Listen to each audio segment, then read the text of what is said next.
Yeah, so I think Michael Saylor has discovered the infinite money glitch, and I do think Microstrategy could be worth over $35,000 per share, okay? People are going to lose their minds when they hear that, but you just need to understand how things work, okay? The same way there's a multiplier effect for Bitcoin, there's a multiplier effect for Microstrategy. And this chart, looking at the Microstrategy multiplier effect, has been floating around Twitter a lot. British Hodl did a video on this recently, saying at $1 million Bitcoin, it's very reasonable to see a $35,000 MicroStrategy, okay? And this is all because Michael Saylor has turned himself into this leveraged Bitcoin play. And like you say, he has discovered the infinite money glitch. And I genuinely believe MicroStrategy could be the most rich company in the entire world. MicroStrategy could be worth $1 trillion. MicroStrategy could overtake Apple and Microsoft, okay? It is a genuine possibility, and Michael Saylor could be the world's richest man. So I'm really interested to see how all of this plays out over the next few years. He just announced he's going to be buying $42 billion of Bitcoin, which is ridiculous when you think about it, because right now he's squatting on $17 billion of Bitcoin. He's been smash buying Bitcoin every month with all of his company's profits for 4 years, okay? He's issued debt. He's issued shares of his company. And he's just been continually attacking the dollar and buying Bitcoin for 4 years, but he's only bought $17 billion of Bitcoin. He's just said, look, I'm going to be buying another $42 billion over the next handful of years, which is just nuts when you think about it, okay? Permanent floor. Yeah. Permanent floor, baby. Saylor is buying $40 million of Bitcoin every single day for the next 3 years. There's only 35 million Bitcoin mined every day. He's buying every single Bitcoin that's going to be mined over the next 1,000 days alone. And that's one billionaire. That's one of the 58,000 public companies who've said, I understand Bitcoin. I'm buying it all. I'm going to be buying it forever. Okay. Let's not forget, BlackRock's been buying $100 million of Bitcoin for the past 300 days. What happens if they continue? They're buying alone 2 or 3 days of daily Bitcoin issuance every single day. And I just don't think people have really run the numbers. And they've said, okay, billionaires, they have to be smart. What percentage of the billionaires are going to have a Michael Saylor wake-up moment and want to do the same? My money's on at least 100 of them. Out of 2,500, I don't think that's a wild assumption. I mean, people haven't run the numbers. People really haven't run the numbers. I haven't met someone who is able to refute the stupid numbers that I talk about for Bitcoin with like interesting arguments that make sense. Okay, people just have not run the numbers. There's 2,500 billionaires. There's 58,000 public companies. What if 1% of them want to do what Saylor's done? You can't. Not even 1% can do it. There's enough Bitcoin on exchanges for like 7 billionaires to do what Michael Saylor's done. 7. Run the numbers. Let's run the numbers right now. We're going to do it live on air. I want to see 7 billionaires divide by 2,500 people, 0.0028% of the world's richest people in the world, smartest people in the world. You don't become a billionaire by being dumb. 0.0028% of those people could do what Michael Saylor's done. It's wild. I mean, yeah, it's going to infinity. Yeah, I mean, it really is, because again, a reminder needed. There's not more coming.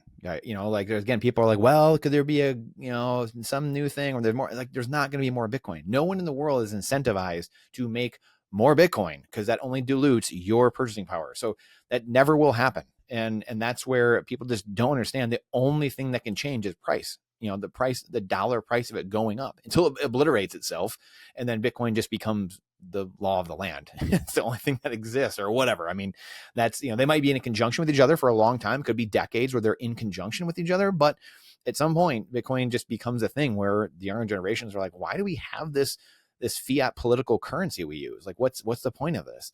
So yeah, I couldn't agree more that, with him putting a permanent floor in, being a bank, you have BNY Mellon, like all these things going on, this will just become, the pristine collateral.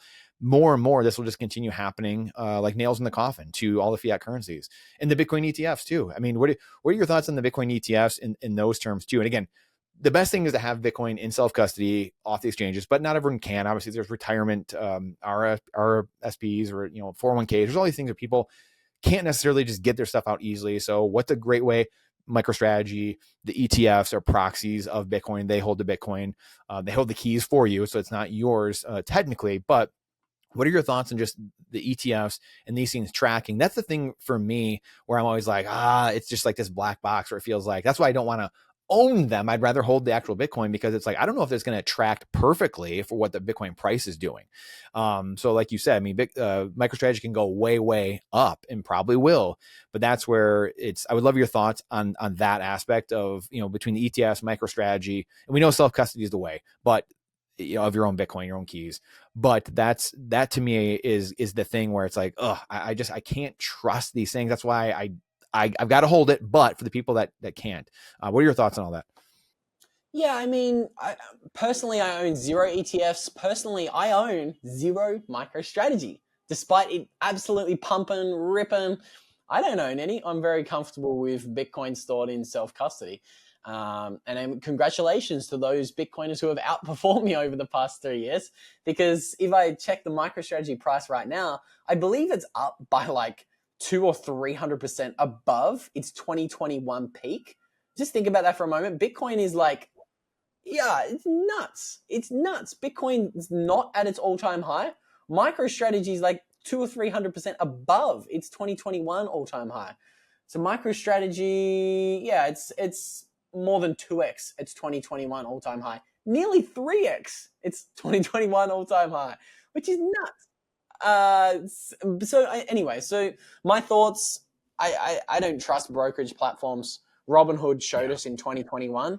They can turn the buy button off when the elite are losing. When the bankers, the governments, and the elite start losing, they change the rules of the game. This is why we're Bitcoiners. I see a pattern this here. Is the first, yes. Right. Like this the country thing. You talk about Australia, money. right? Lockdowns. Yeah.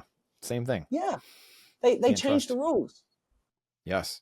I mean, what's the Satoshi quote, right? I mean, basically paraphrasing, like the central banks, you have to trust the central banks, and all these people are going to act appropriately. And history has shown us it's full of breaches of that trust. Yeah. Yeah. So I don't even have to get conspiratorial about BlackRock. I just think if you're a Bitcoiner, you understand we've created the first form of money in 6,000 years of monetary history that has a set of rules and can't have its rules changed by rulers. It's Bitcoin. You opt out and you're accepting a new form of system. Okay? By buying Bitcoin ETFs or even MicroStrategy, you're opting out of the revolution. You're saying, yeah, I want rules again. Give me rules, daddy. Govern me harder. That's what you're saying. You're saying, okay, please give me my Bitcoin in the future if I ask for it. So I don't even need to. There's a good probability BlackRock's a honeypot. Again, I don't know anything for certain. Nothing's a certainty. Life is full of only possibilities. But I think it's higher than most people think. 10%, 20%. That maybe BlackRock's going to pull the rug one day when they're squatting on 10% of the supply. Maybe. Maybe they're going to blow up. Maybe they're working with the government to accumulate a strategic reserve for America. All of that's a probability. I don't know what numbers to assign it. 10, 20%. It's non-zero. My probability is that, there you go. Yeah. And that's all that matters. If it's not zero, you shouldn't own any. That's how I think about it. Again, I don't think it's as black and white as that. Let me reel that phrase back in. But yeah, I think I don't own any. They're going to pull the rug one day. So just be careful if you don't own Bitcoin in self-custody off an exchange. It's not your Bitcoin. If you like that clip, then you definitely got to check out this next spicy clip. I think you're really going to like it. Come on, check it out. But if you want the full version, the full interview, check that out over here. Come on, do it. I'll see you in there.